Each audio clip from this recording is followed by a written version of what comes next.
What's interesting about what you said, John, so last week we had Tremel Thompson from the MTA, right? The union president for Transit Workers Union, Local 100. And I received a lot of feedback when it comes to that conversation we had. A lot of feedback, personal texts. A lot of people called me and said, wow, you guys are really soft on him. You went easy on him. I said, what do you want us to do? You want us to yell at him? You want us to beat him up? How does that break any barriers? How do we find out what's actually going on with what's in his head and why he actually put this on social media? And what do we find out from those conversations? Because we give people the floor and let them speak. What we found out is he tried other measures. He tried to have conversations. It didn't go anywhere. He didn't have any conversations with the union. The leadership never reached out to him with the NYPD.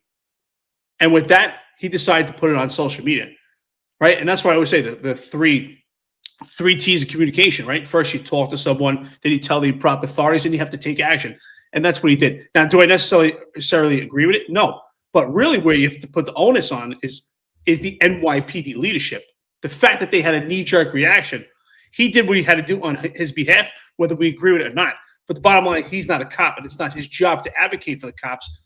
He doesn't understand how the police department works. And sure enough, we've seen how adversarial it could be. And the outcome and the byproduct is the NYPD leadership, instead of trying to figure out what the problem is and have a conversation with Tremel Thompson, just as we did on this platform, instead they just take a knee-jerk reaction, put a Band-Aid on it.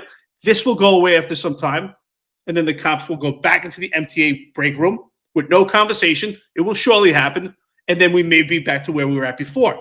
There should be a conversation. Hey, we need a place for our cops to have breaks. Is this your break room?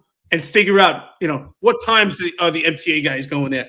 Our guys need a break also. Or maybe the NYPD could facilitate and find some way to get the cops a break through other means. But that's not what we see here. That's why it's important we have these conversations with friends, foes. That's the reality. That's why I would say read the book, The Art of War by Sun Tzu.